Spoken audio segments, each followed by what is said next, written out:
Hey friends, my name is Asif Shaikh. मैं एक nutritionist हूँ, सर्टिफाइड ट्रेनर हूँ। काफ़ी लोग मुझसे सवाल करते हैं फ़ैट लॉस के बारे में। आज मैं थोड़ा सा डिटेल्ड आपको इन्फॉर्मेशन देना चाहूँगा कि फ़ैट लॉस किस तरह से हम अप्रोच करें। बहुत सारे लोग अलग अलग तरीके अपनाते हैं। कोई ज़्यादा कार्डियो करता है, कोई बहुत कम कैलोरीज कंज्यूम करता है। बट इसका सही तरीका क्या है, ये जानना बहुत ज़रूरी है। फ़ैट लॉस हमारा काफ़ी लोग सोचते हैं कि फ़ैट लॉस होता क्यों नहीं है। ठीक है, अगर कोई भी चीज़ हम अच्छी तरह से करेंगे तो फ़ैट लॉस ज़रूर होगा। ठीक है, हम इधर उधर ना जाएं, हम गलत चीज़ें ना करें। कोशिश करें कि हम पहले ये जानें कि सबसे पहले तो हमारी बॉडी में फ़ैट जमा क्यों होता है। ठीक है, तो मैं आपको थोड़ा सा उस पर गाइड कर देता हूँ कि फ़ैट हमारी बॉडी में या तो इसलिए जमा होता है जब हम बहुत सीडेंट्री हो जाते हैं, हम अपने मसल्स को यूज़ नहीं करते हैं, तो हमारा कैलोरिक आउटपुट जो है वो कम हो जाता है। हम जो खाते हैं वो कैलोरीज जो होती है वो ज़्यादा हो जाती है, इसके लिए वो फैट डिपॉजिट बनता है। ठीक है, या फिर जैसे हम एज करते हैं तो उसी तरह से एजिंग के वजह से जो हमारी मसल लॉस होती है, ठीक है, तो उसके वजह से हमारा अगेन कैलोरीज जो है हम जो खाते हैं वो बढ़ जाती है और वो फैट डिपॉजिट बनता है। ठीक है, तो हम कैसे टैकल करेंगे इसको। जो भी लोग फैट लॉस करना चाहते हैं, मैं उनको सजेस्ट करूंगा कि ये प्रिंसिपल जो मैं बता रहा हूँ आपको, ये स्टेप्स जो मैं बता रहा हूँ उसको आप ज़रूर फॉलो करें।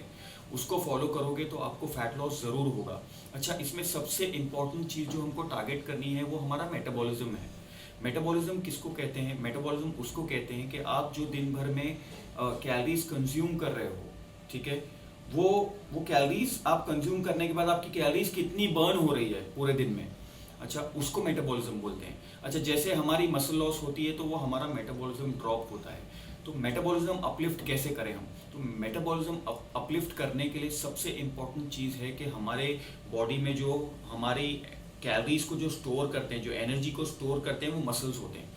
ज़्यादा मसल्स होगा तो हमारी बॉडी जो है, आप जो कैलोरीज कंज्यूम कर रहे हो वो उसको मसल में स्टोर करेगी और फैट में नहीं स्टोर करेगी। तो सबसे पहले इंपॉर्टेंट चीज़ ये है कि हमें हमारे मसल्स को स्ट्रॉन्ग करना है। अच्छा, मसल्स को स्ट्रॉन्ग करने के लिए हमें वेट ट्रेनिंग करना चाहिए या रेजिस्टेंस ट्रेनिंग करना चाहिए। रेजिस्टेंस ट्रेनिंग जब हम करेंगे तो हमारे मसल्स जो है वो स्ट्रॉन्ग होते हैं। अच्छा, काफ़ी फीमेल्स ये सोचती हैं कि हम लोग रेजिस्टेंस ट्रेनिंग करेंगे या वेट ट्रेनिंग करेंगे या हम जिम जाएंगे तो हमारे जो मसल्स है वो मेल्स की तरह हो जाएंगे। अच्छा, हम सबसे पहले ये समझ लें कि फीमेल में ईस्ट्रोजन होता है। ईस्ट्रोजन जो होता है मसल ग्रोथ प्रमोट करता है, लेकिन एज कंपेयर टू मेल्स आप इतने मसल्स डेवलप नहीं कर सकते।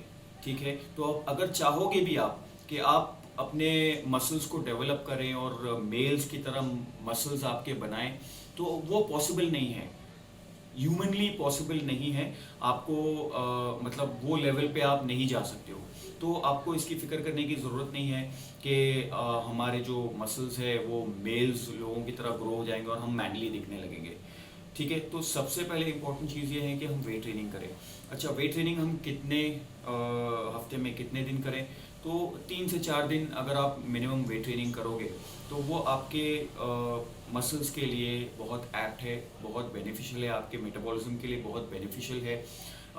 3 से 4 दिन आपको ये रेजिस्टेंस ट्रेनिंग, वेट ट्रेनिंग, आप उसको कुछ भी कह सकते हैं, फंक्शनल ट्रेनिंग, ये आपको करना है। और इसमें आपको अपने बॉडी के सारे मसल्स जो है, आपके शोल्डर्स है, आपके बाइसेप है, आपके ट्राइसेप है, चेस्ट है, बैक है, आपकी लोअर बॉडी है, लेग्स है, इन सबको ये 4 दिन में, 3-4 दिन में आपको कवर करना है।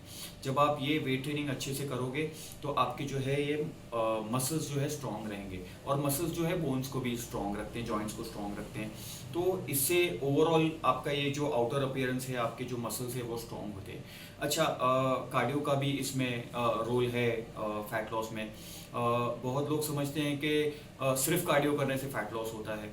कार्डियो करने से फैट लॉस होता है, लेकिन उसके साथ मसल लॉस भी होती है। तो हमें थोड़ा ये ध्यान रखना है कि हम किस तरह से हमारे कार्डियो को अप्रोच करें। अच्छा, कार्डियोवैस्कुलर सिस्टम किसे कहते हैं? हमारे हार्ट के जो सिस्टम को हम कार्डियोवैस्कुलर सिस्टम कहते हैं। ठीक है, तो कार्डियो वर्ड ही इसी से बना है। तो बेसिकली ये हार्ट फिटनेस के लिए होता है। ठीक है, लेकिन हम लोगों ने क्या किया है, इसके लिए हम रोज़ जो है 1 घंटा 1.5 घंटा कार्डियो करते हैं, उससे फैट लॉस करने की कोशिश करते हैं, जिससे हमारा बहुत मसल लॉस होता है। ठीक है, क्योंकि हम सबसे पहला सोर्स ऑफ एनर्जी जो जाता है या हमारी बॉडी कंज्यूम करती है वो मसल से आता है। ठीक है, तो हमें मसल लॉस पहले होगा, फिर हमारी बॉडी जो है वो फैट के पास जाएगी वो एनर्जी कंज्यूम करने के लिए या बर्न करने के लिए। तो इसलिए हमें ये ध्यान रखना है कि जो जो कुछ हम अरेंजमेंट्स करें, हम कोशिश करें कि वो हमारा जो है मेटाबॉलिज्म वेट ट्रेनिंग की वजह से या मसल डेवलपमेंट की वजह से जो हमारा मेटाबॉलिज्म बढ़ रहा है उससे हमें जो है वो फैट लॉस का अचीवमेंट हो। ठीक है, हम ये ना सोचें कि हमें सिर्फ कार्डियो से फैट लॉस करना है। ये कार्डियो से हमारा हार्ट स्ट्रांग होगा, विच इज़ इसेंशियल। 30 साल की उम्र के बाद मुझे लगता है कि हर किसी को थोड़ा बहुत अपनी ज़िंदगी में हफ्ते में 2 या 3 दिन कार्डियोवैस्कुलर एक्टिविटी रखनी चाहिए। उससे हमारी वेट ट्रेनिंग में भी हमें हेल्प मिलता है, but you should not completely depend on cardiovascular activity for fat loss. अच्छा, ये 2 चीज़ जब हमने कर ली तो सबसे इम्पोर्टेंट चीज़ इसके बाद जो आता है वो आता है कि हमारी जो डाइट है उसका हम ध्यान दें। डाइट हमारी जो है वो कैलोरी डेफिसिट होनी चाहिए।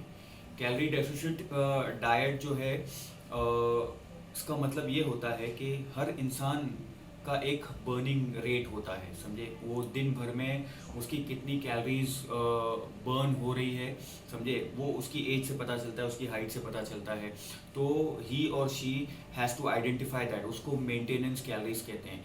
आपकी जो मेंटेनेंस कैलोरीज है उससे आप थोड़ा सा कम खाएंगे, उसको हम कहते हैं कि कैलोरी डेफिसिट में है। जब भी हम कैलोरी डेफिसिट में रहेंगे हमें फैट लॉस होगा। जहाँ वो कैलोरी डेफिसिट से हट के कैलोरी सरप्लस में आएगी तो वो हमारा फैट गेन डाइट हो जाएगा या मसल गेन डाइट हो जाएगा। तो हमें ये कोशिश करना है कि हम कैलोरी डेफिसिट में रहें। ठीक है, और ये एक कैलकुलेशन है जिसको आप इंटरनेट पे भी जाके चेक कर सकते हैं कि आपका BMR क्या है या आपका मेंटेनेंस कैलोरीज क्या है। ठीक है, और प्रोपोर्शनेटली जब हम डाइट करें तो हम कार्बोहाइड्रेट्स, प्रोटीन और फैट्स जो है वो प्रोपोर्शन में खाएं। जैसे 30% हम कार्ब्स खाएं, 30% प्रोटीन खाएं और बाकी 40% जो है हमारी कैलोरी जो है वो फैट से आनी चाहिए। अच्छा, फैट्स में भी हम कोशिश करें कि एसेंशियल फैट्स लें ताकि हमारा फैट बर्निंग प्रोसेस जो है वो थोड़ा तेज़ी से हो। ठीक है, ये सारी चीज़ों का हमें ध्यान रखना है। और फैट लॉस जब भी हम अचीव करते हैं तो हमारी बॉडी जो है बहुत फिट फील करती है, हम स्ट्रॉन्ग फील करते हैं और हम एक्टिव फील करते हैं। मैं हमेशा सबसे कहूँगा कि कभी भी इतना फैट बॉडी का बढ़ने ना दें कि हम ऐसी सिचुएशन में आ जाएं कि हमें बहुत डेस्परेशन हो जाए फैट लॉस का और हम गलत चीज़ों की तरफ चले जाएं।